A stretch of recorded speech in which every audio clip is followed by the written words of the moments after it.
going to warn you, Titans fans, there's a lot to unpack here, and you better call UPS, call FedEx, call whatever shipping delivery you want to need because it's going to get wild. It's going to be talking about this entire football team, offense, defense. We're going to go into free agency strategy, try to build the right approach because we need to do a 360, we blitz all night approach to this football team and coaching staff too, which we will also get into the coaching staff and what I think they need to do there.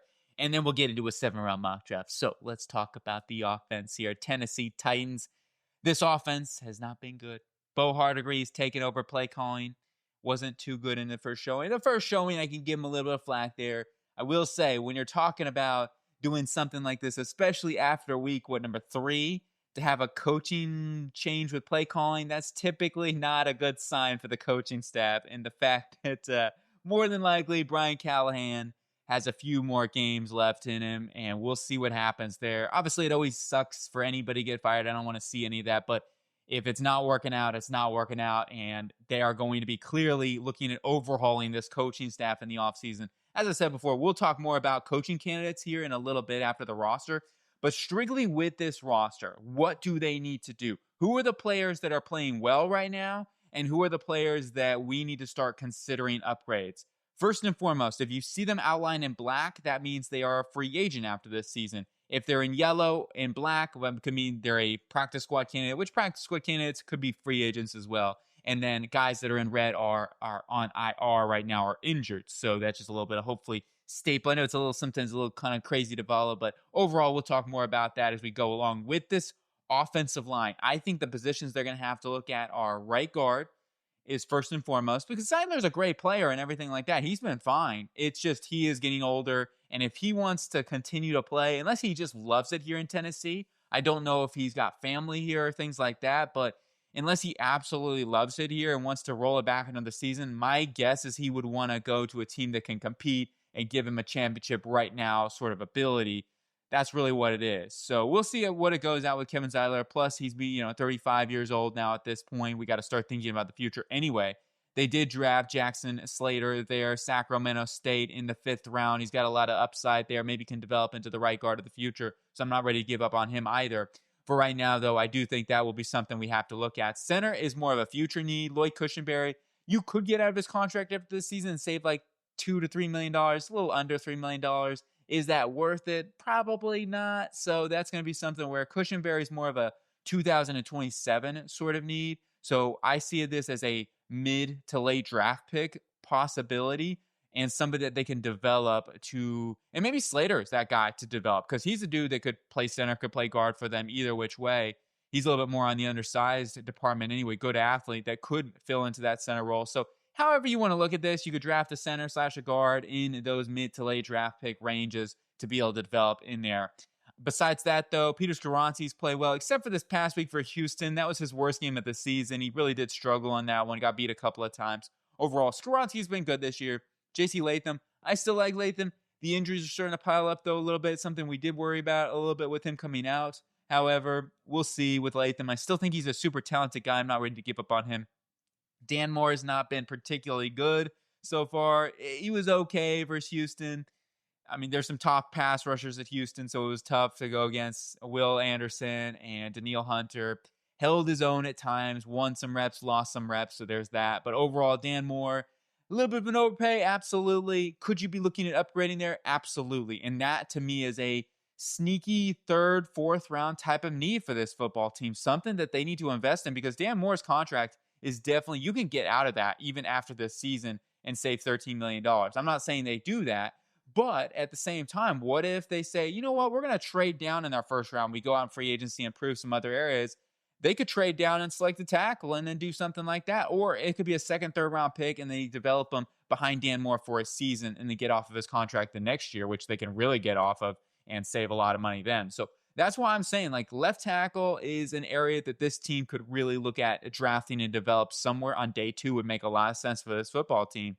And then we go on to the wide receiving room, which is a big need. It's definitely a big need. Eliayu Manor, and who would have expected this? The rookie is playing the best out of all these receivers right now. Ridley he's gone after this season. Let's just put it that way. I would be shocked and really shocked if Borgonzi says, we're going to roll it back with Ridley. They're going to get off his contract, save some money there. Tyler Lockett, I don't expect to be re-signed. Chamari DK has kind of emerged enough where I'm like, all right, maybe give him a more shot. Like, and he's really only been using like gadget plays and stuff, like not really as a receiver. I'm not banking on Chamari DK filling in that role as the full-time slot receiver. I will be looking to add competition in there, even though DK does have some nice speed for this return ability and stuff like that into their offense on jet sweeps and things like that. But overall, I will 100% be looking at receiver early in the draft, plus in free agency, helping this football team out. And then at running back, this could be a late round UDFA type of pickup. Pollard and Spears are both under contract. Chestnut wouldn't be crazy to bring back. He wouldn't be expensive. Mullins is also under contract. He is injured right now. Overall, he's under contract. So Pollard, could they cut him? Sure. But is he the problem? No, I think he's been good too. So he's been one of the stars of this offense so far this season. And that's why I would say, no, I would not be looking at cutting Tony Pollard. Another star is Gunnar Helm. Helm's been pretty dang good so far as a rookie as well. We're talking about an Ayumanner who's been really good. I think Helm has been pretty dang solid as well for a rookie, especially as a tight end. It takes some time as a tight end to really grow and develop. And I think Helm's hit the ground running. And I've seen him make some big time plays out there. So I think Helm's the future at tight end. I'd still like Chigakonkwo. Will they end up paying him? They got plenty of money. It's going to come down to what Borgonzi wants to do. My signal, though, is that since he drafted Helm here in the 4th round, and the way he's played thus far is that they view him as the future. And I'm fine with that. I could bring in a veteran, though, in free agency to back him up. That would be the one thing if they don't bring back Chigakonkwo. On to the defense now. Oh, let's talk about Cam Ward real quick. Let me talk about Cam Ward. You're probably like, hey, what about Cam Ward? Cam Ward has certainly shown a lot of flashes, and this is not all on Cam Ward. I'll tell you that right now. Coaching is a major problem. The play calling is a major, major, major problem. We're running the ball on 3rd and 6 consistently. What? What are you doing? Cam Ward's super talented. Let him air the ball out. Give him a chance. Or maybe they just don't trust their receivers and Ridley dropping passes and this offense in general not been good. But I get that. It's mind-boggling, some of the play calling. And it's easier said than done. Or I'm not saying I would do a whole ton better job, but I'm just saying in general, it's something that I do think it's been a little bit interesting with this. Ward still has those crazy throws that we saw him at a hurricane. He's gotten away with it, though. Some of those, wild throws across the field. And it's actually been good. He had the first touchdown pass there. But any which way, Ward, I still see a lot there. I know I list him as a 69. It's just too early to tell. Okay, that's really what it comes down to. Certainly still think he can be a franchise quarterback. I'm not calling him a bust or anything like that. This team needs some serious help.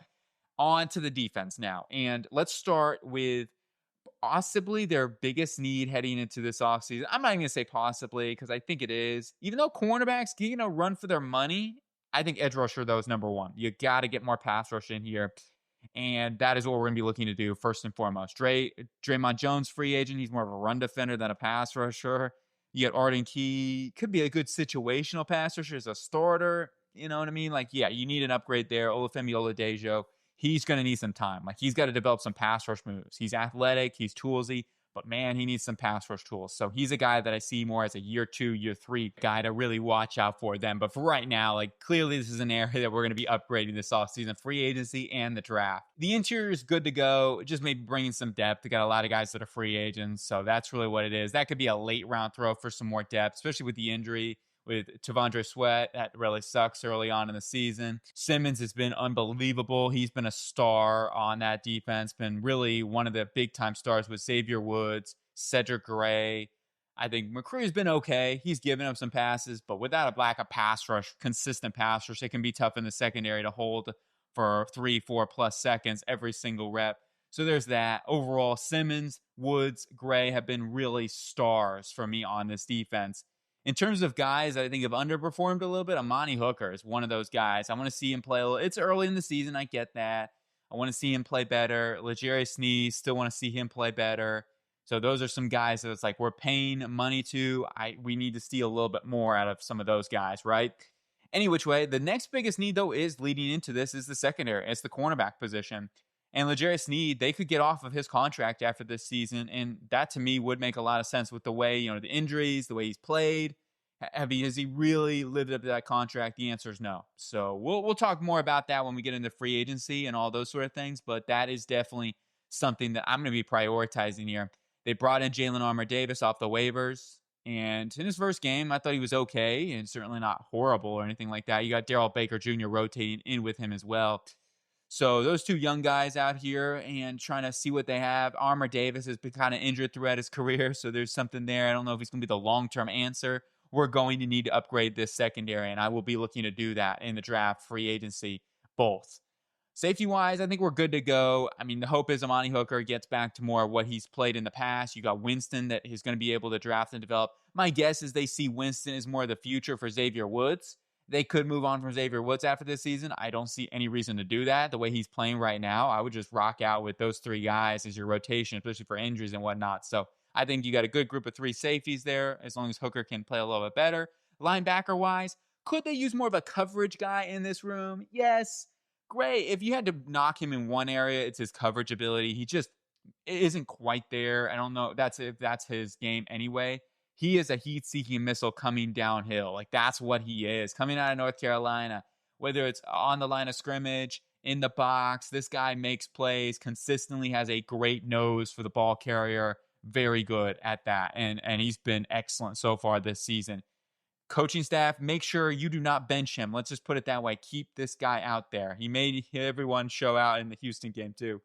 On to Cody Barton here. And Barton's a guy where you could upgrade. All right, he is under contract. Is it priority one for me? No. It's just something that they could upgrade. If there's a player that's on the board that you cannot pass up on, ideally in day 3 range, it would make sense. But for right now, I don't think seeing that is a huge need. You got some guys like Dorian Mausi, who they picked up, who's a UDFA from Auburn. He was off waivers from the Vikings, I believe they got him from. You got James Williams. Anthony Orji's more of a special teams guy, but can be a rotational player as well. Kazir White has been like on and off the practice squad that was able to fill in at times, got a chance the week ago. Overall, this linebacking core is solid. They can get the job done. I just feel like there's other areas that they need to address first and foremost, like the cornerback room and the edge room before going after linebacker. Those are the two priorities as we head into the offseason. Let's go ahead and head into the coaching staff. And this is something that I fully expect to be handled very, very soon. Head coach Brian Callahan, he's going to be fired. I hate to bring, you just got to be blunt with it. I think he's going to be gone. I think he knows it at this point. Hopefully he finds a good place elsewhere to coach, maybe as an offensive coordinator again. It hasn't worked out here, and they need a change. So that is what they're going to be looking at doing. And my guess is some of these guys out here, who knows who they end up going after. These are just some candidates to watch out for. Guys like Mike McCarthy would be more of a veteran option for in here. You got Munkin, you got Kubiak, Kingsbury, Brady would be a good one. Matt Nagy with some ties to Borgonzi. I threw in a couple of ties here and there. Another guy to watch out, Mike Kafka, as an offensive coordinator. If he loses his job over the Giants with that connection, would make sense. So I try to throw out some connections there with Borgonzi, some dudes that I think could make some senses when it comes to all-around scheme fits with Cam Ward as well. So watch out for some of these guys, whether it's offense and defensive coordinators. Tried to list out some candidates who I think are very much going to be in the running in this offseason for either offensive, defensive coordinator and then the head coaching gigs. But expect a new staff all around. I think they're going to clean house here, and all right, it makes a lot of sense to do that. On to the free agency time period now, and starting off with some team cuts. I'm going to go ahead and let go of Calvin Ridley and L'Jarius Sneed. I just feel like those contracts with both of these guys, we can save over $20 million. Just don't think they're paying up to their contracts right now. So even though we don't need to cut them, we have tons and tons of money. Just, hey, it is what it is. I think we can use that money and go get some other guys to help out this roster and maybe give us a little bit of upgrades in those departments. So that's what I'm going to end up doing here. On to the free agency period for our guys, right? Tennessee Titans, who are we going to bring back? Who are we going to let go? I had the toughest choice with Chig Okonkwo on offense. Maybe Blake Hance, too, would be somebody that they bring back on the cheap. Kicker and punter wise, Sly has been okay. I didn't really, so far he's missed some kicks this season, so maybe you can find an upgrade there. Maybe somebody like Daniel Carlson could be an option we could look at in free agency. Johnny Hecker, if they want to bring back Hecker, I'm fine with that. He's been good thus far this year. He's 35 years old. Maybe they go the younger route, go in the draft, go in more of a UDFA type of thing. Both kicker and punter, those are things we'll budget in. I'll throw out some player ideas and stuff like that. But in general, I think those are going to be some things that UDFA wise, maybe you pay one of those positions, like a kicker, like I said, Carlson. Overall, not super worried about that. Also, their long snapper is a free agent. He's older too. He's like 39, I believe now. So maybe they find a new long snapper as well. But I did bring back on offense Julius Chestnut and Corey Levin, both guys that I think give them some solid depth and been around this team and some more locker room ability. On the defense side of the ball, I brought back more dudes here. I let go of both of our edge rushers here, and Jihad Ward's kind of like a hybrid player. Defensive line, though, I brought back some depth with Lynch, Tuttle, and Sebastian Joseph Day. Maybe they only bring back two of the three of those guys. Either which way, I want to bring back some sort of depth. We need it for injuries and all those sort of things. And then in the secondary, I brought back Warmack, Baker, and Davis. Warmack would be somebody that comes in, competes. None of that would really be guaranteed. Maybe like 100K would be guaranteed of that. And then he would compete in training camp. Whether he makes the roster or not, it's going to come down to his play and stuff like that. But as a backup slot, I think he certainly would be a nice player to bring back there. Baker, I gave a 2-year contract to $10 million, $5 million average season. I'm guessing only, $5 million of that would be guaranteed or something like that. So he'd basically be like a 1-year, $5 million type of contract. I want to bring him back. He's had flashes, right? And we've seen flashes with Baker as somebody that can play on the outside, can cover some guys. I mean, even going back to the Justin Jefferson game last year, I thought he was notable in that game. And even this year, I feel like he's been notable, made some good plays. So at least as a rotation, I'm not saying he's a full-time starter, but I'm saying he can be a good rotational player. And for the price point, I think that makes sense. Jalen Armour-Davis is bringing him back as well in here. It's too early to say on Armour-Davis. That might be a little bit much considering his injury risk, but it's a little bit of an estimate here with Armour-Davis. Let's see how the season goes with him. However, he's certainly somebody I would look to at least bring back with maybe limited guarantees and see how things go in the camp and what we're able to do in free agency and the draft. And then finally, Roger McCreary. This is the one that I feel confident. Let's go and bring back Roger McCreary. 3-year deal, $42 million. It's in line with Kyler Gordon's deal that he just got. So it's a little bit above Kyler Gordon, and figuring that it's the next year. And a lot of times the positions raise each year. So I raised it up by $1 million. That's kind of where I came up with the $14 million average for Roger McCreary. Mike Brown, some more depth. He'll come in and compete for a roster spot for us in training camp. I did let go Condre Diggs. We can go ahead and just rock that out with what we have in our three safeties. So that leaves us with $115 million and some change. Let's go into the exclusive restricted guys. Here's some of them. Now, I've got some practice squad candidates. These are guys like Xavier Restrepo. And looking at the practice squad, their costs from this last year was $4.2 million. So that's kind of what I'm budgeting in. Some of these guys could be practice squad, like Bryce Oliver is a practice squad guy. Orgy is a practice squad guy. So some of these dudes can be practice squad guys. And overall, maybe a Joku has ended up being a little bit more money. So it just kind of balances out. I'm being very conservative with the numbers and everything like that. But the practice squad for this year was $4.2 million. So that's where that number comes from. Let's go on to interesting free agent signing period. And some of these guys you're going to disagree with, and I totally respect that. Throw out some names you guys like out there. I'm just trying to take a look and see, hey, what would be some guys to bring in out here, and we'll see what goes on. There's different players and stuff like that. But basically, it's highlighting some positions as well. But these are some guys that I like. And Carson Wentz, bringing a veteran quarterback, especially if Will Levis gets traded after the season, he may want to be out of here, get an opportunity elsewhere to be a starter. So that's why I brought in Carson Wentz. It's not a must, but bringing in a veteran would make a lot of sense as a backup quarterback in case they lose Will Levis. Wide receiver-wise, we brought in two guys, two dudes that I think could start for this team. Rashid Shaheed can be this team's deep threat. I think $15 million is very fair, and somebody for 3-year contract, we can lock in there, can play in the slot, can play outside. He will definitely give Cam Ward that ability to throw the ball deep, which Ward did very, very well at Miami, and something that maybe right now we don't have a whole ton of. So getting somebody like Rashid Shaheed should really emphasize the deep ball ability here of Cam Ward. And then Romeo Doubs, good little red zone threat, contested catch guy, and just somebody that can be another wide receiver on the outside on a 1-year deal, looking to maybe get a bigger contract for the future. So that's kind of the way I see this with Romeo Doubs. Maybe you say, well, he'd go to a team that has a better quarterback. But hey, I mean, getting the chance to play here with Cam Ward, I think makes a lot of sense too. And ultimately could be a really good decision for him to be able to be a full-time starter and somebody that can lock in and maybe get a contract next year for him, or the year after this, should I say. So Doubs, Shaheed, make a lot of sense to bring some guys in here to this wide receiving room with Eligay Manor. We're not done yet. We'll go into the draft with that too. Bringing Kellen Granson as a backup tight end with some experience that can be a good 1-2 punch with Kylan Granson, but with Gunnar Helm. And then Wyatt Teller can be our offensive lineman signing.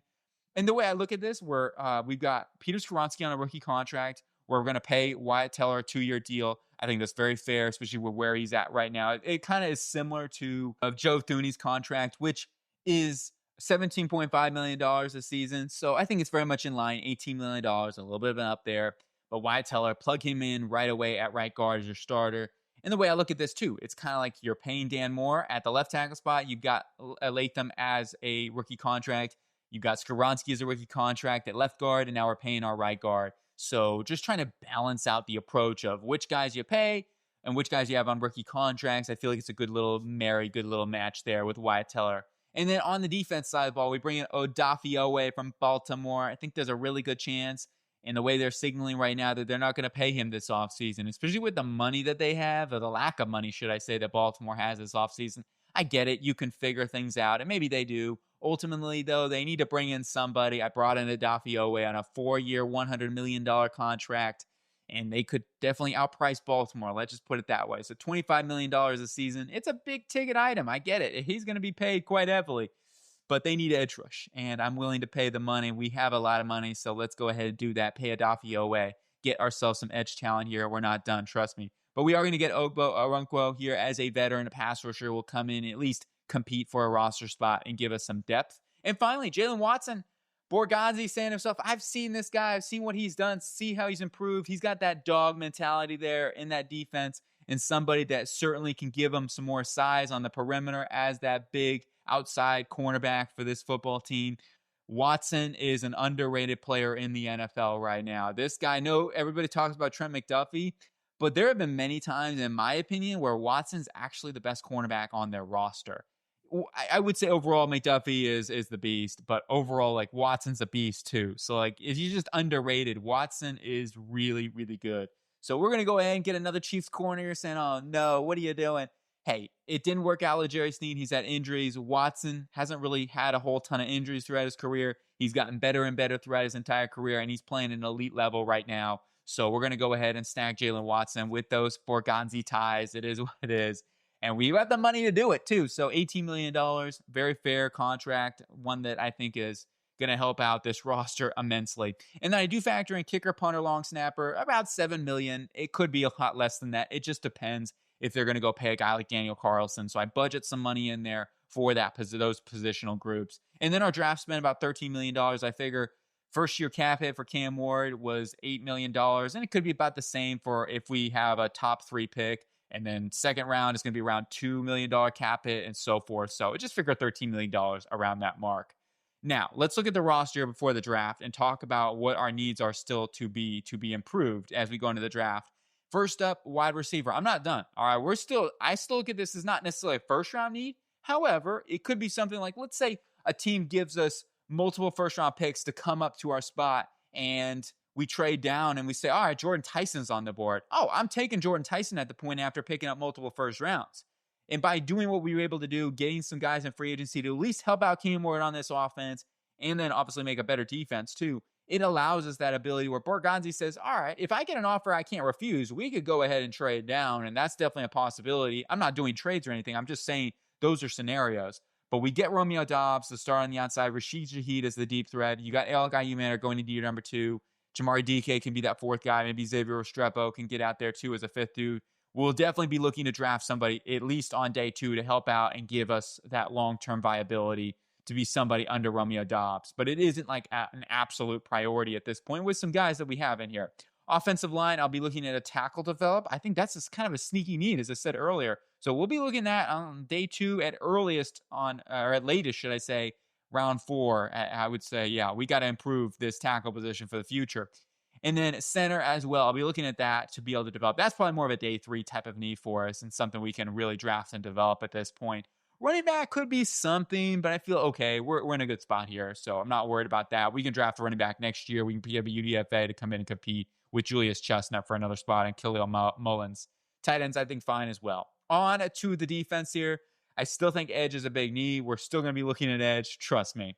Cornerback, I still want to look at it as well. Even though we brought Jalen Watson in, we brought Roger McCreary back, those would be your 2 starters in base formations, and then you'd have a competition between Baker and Jalen Armour-Davis for that 3rd cornerback spot. And I can deal with that, right? If Armour-Davis and Baker are your 3rd corners, you can work with those sort of things. If you have to rotate guys in as the third corners, absolutely we can work with it. But I do think this is something that we're still going to invest in, whether it's round 3, round 4, round 5, all areas. They don't have a 5th round pick, but somewhere in that mid area of the draft.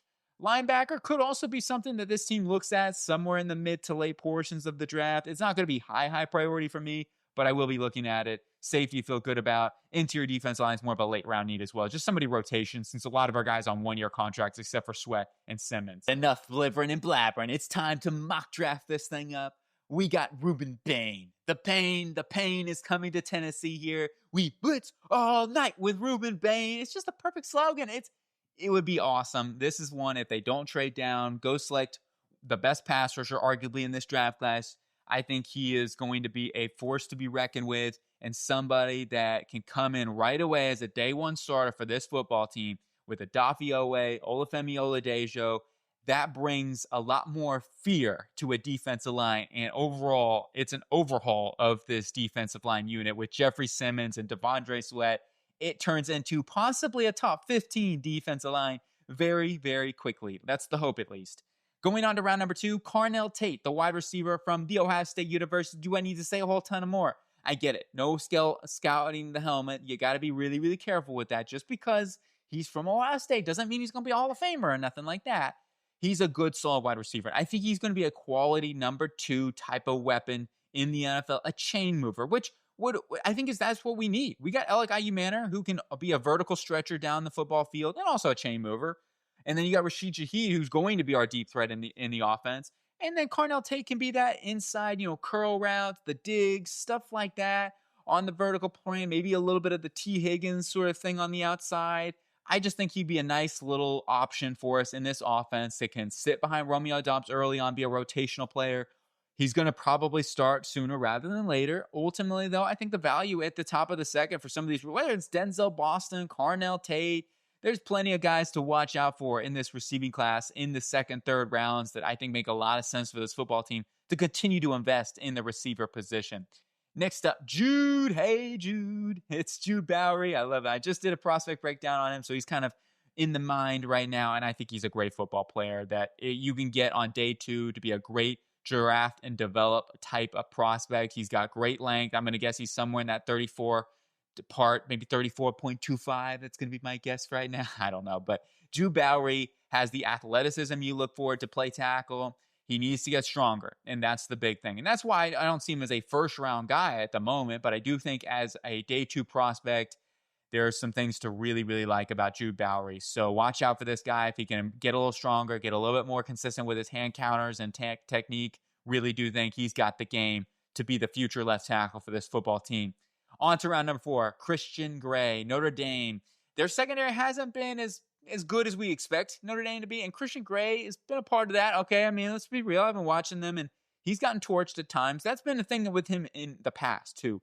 He does get beat deep, all right? He's not a perfect prospect, but he's somebody that could really draft and develop. He is that guy. And what we did in free agency with some of the guys that we have, he can be a dude that sits for a season, unless you have major injuries or whatever. If he's looking really good, then you can vault him into a starting position. But for right now, he would be more of a 4th, 5th type of corner for them because he's got traits, man. He's got good length. He's got decent size and overall athleticism. He can be sticky in man coverage. So I want to draft and develop a guy like this and somebody that you could just take here on day number 3 and see what you have with Christian Gray, because I do think the potential with this guy is very good. And you're going to get targeted a lot when you got corners around you that are first-round talents, all right? That's just the way it is. On to Logan Jones, the center prospect from Iowa. He's another dude that needs to get a little stronger on the offensive line. But it just depends on which coaching staff, too, comes in. If you're looking for a zone blocking offensive lineman, well, here you go. Logan Jones can be that guy. If you're going to want more of a gap guy, then you may well look a little bit elsewhere, and that's fine. But Logan Jones, I'm just taking a little bit of a stab here with a center prospect that we can draft and develop, maybe let him get a little bit stronger for a season behind Cushenberry, and we roll it from there. And then going on to our first 7th round pick here, it's going to be Bryce Betcher from Oregon. As a Ducks fan, this guy has great story. All right, I tell you right now, if there's anybody that's going to come in here, at least be a great special teamer, it's Betcher. So I am totally fine taking him here at the end of the draft. He's not an elite athlete or anything like that. He doesn't have elite size, but man, this kid can play. He can be somebody that just really is a hammer for you in special teams. and really could, you never know, right? You linebacker is a position that is tough to scout. Sometimes it's more about what you have, in the heart and in the mind than it is per se like overall traits. And I think Betcher can be a guy here that could deliver something like that. If nothing else, so I think he can be a great locker room guy. As a former walk on in Eugene, the dude has earned his way out there. He was a former safety that converted into linebacker, and he's played his butt off to get to be a really good starter for the Ducks. Final pick of the draft, Brandon Cleveland, not Coleman, Cleveland from North Carolina State. He's going to just be a situational player, somebody that can rotate in there. That's really what this one is. He's another dude that's worked his way, and he's gained like 30 pounds of muscle mass and gotten much stronger. And now he can just be a little developmental interior defensive lineman for us, and somebody that could be a good rotational player down the line. That's kind of my view on this, is somebody that can play one tech, three tech, a little bit of that. He's decently strong at the point of attack. And he's not the most explosive or athletic guy, but certainly will give us a little bit of depth. So that's going to do it here for the draft. Let's go ahead and recap everything up. Take a look. Hopefully we improve the team, right? Well, starting on offense, when free agency, we hit home the receiver position with Rashid Shaheed on that 3-year deal, Romeo Dobbs on a prove-it 1-year contract. We go out in the draft, get Carnell Tate. Between those four guys, Eligay Manor going to year number 2, maybe Chamari DK steps up more as a receiver, and I think that's a solid group of wide receivers for Cam Ward to be able to have. Obviously, Gunnar Helm going to year number 2, where you bring in Kylan Grenson as a backup tight end who can also be a receiving threat there. Running room is still very, very good. And then and the offensive line trying to protect him as well. Between Drew Bowery, who can be the future left tackle, let him get stronger, let him continue to develop that hand technique. I think he could be an upgrade down the line. And then we got Logan Jones to be a developmental center for Lloyd Cushenberry, Wyatt Teller in free agency to be a plug-and-play starter at right guard. So in terms of the offense, I think it's a step in the right direction. It's also going to be big down to coaching. Defensively wise, we spent our first round pick on a Ruben Bain to bring the pain up on this defensive line. And with Adafi Owe in free agency, Olufemi Oladejo going in year number 2, Okoronkwo as more of a veteran that's going to compete in here with guys like Jalen Harrell or whoever they bring in, because they'll probably bring in some other guys too. All right, this is just what it is. They'll probably bring in at least one other guy between UDFA wise and free agency to at least compete. But for right now, that's kind of what I have enlisted here. So overall, Payne, and I'm going to call him Payne now. That's what we're just going to say. But Bain, Olufemi, Oladejo, and Owe are going to be your main core, your 3 dynamic duo off the edge. On the interior, we bring in those guys, a lot of our guys back, and then we bring in Brandon Stevens in the draft. But besides that, cornerback Christian Gray in the draft in the 4th round, and then Jalen Watson in free agency. Yes, he's another Chiefs corner, but ultimately, I think he's really, really good. You pair him along with Roger McCreary, those guys on base formations, and then you're going to have competition between Jalen Armour-Davis, Darrell Baker Jr. early in the season, maybe Christian Gray as the season goes along for that 3rd cornerback spot. Nothing really changes, though, in the safety position. I feel like we're in a good spot with Kevin Winston going in year number 2 at this point, so I didn't feel a need we need to do anything there. Linebacker, we got Bryce Betcher to be another developmental guy in that room, and if nothing else, some good special teams. So that is it for the Tennessee Titans. Overall, offseason, breakdown, free agency, the draft, the roster, all of those things. Let me know what you think, Titans fans. Tighten up. Let's get this thing tightened up. We got a lot of things to talk about with coaching in this offseason and what they can figure out. But I hope you guys have a really good day. Let's keep it cool.